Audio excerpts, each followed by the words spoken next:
Okay, so about a month or so ago, I got a message on a website that I help moderate. The person who messaged me, Sam, was pretty straight to the point about what he wanted from me, too. I've had some strange encounters, like what you've shared before. Most people, in my opinion, tend to believe the bigger known narrators because they see them as stars. Okay, so what I'm getting at here is that no one will believe me when I tell them my story. But I'm hoping that if you could get my story out there, then it would be heard and believed. Please know that I am not doing this for attention. I just want my story to be heard. He only said that his name was Sam. There was no story or just that message. I stared at it for a few minutes, trying to figure out if this was a prank, or if I should take him seriously, or if I should just delete the message and pretend that I never got it. In the end, my curiosity got the better of me, and I replied to him, telling him that if he did his best to explain his story to me, that I would see what I could do about getting it out there for him.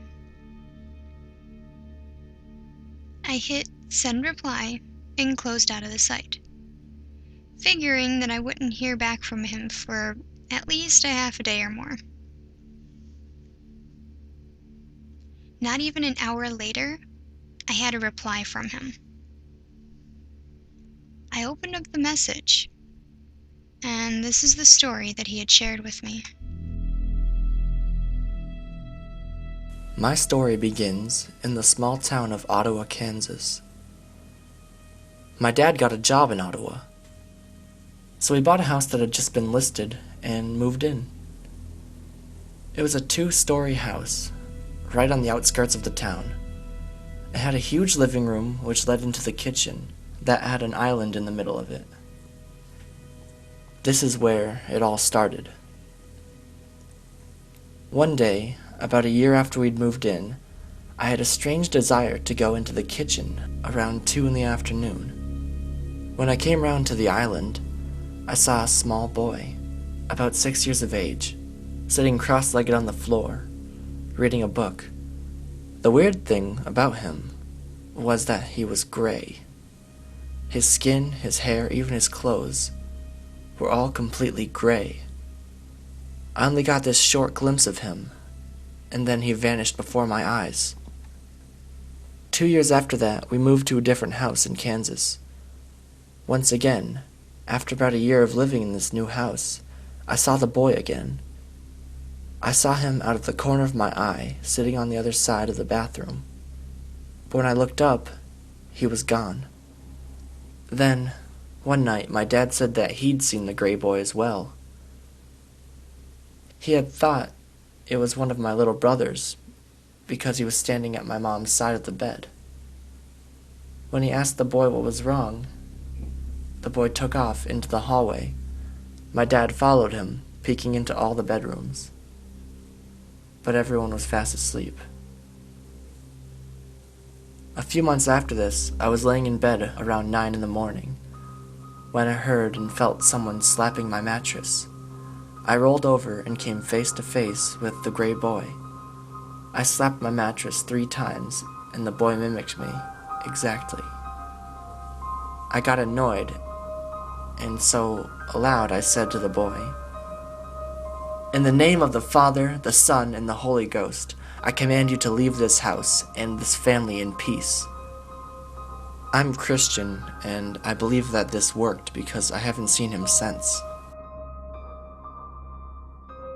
At first, I wasn't sure about telling the tale.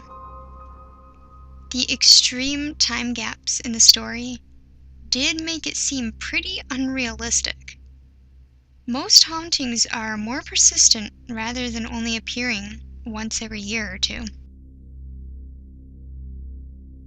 I put it out of my mind and went about my business.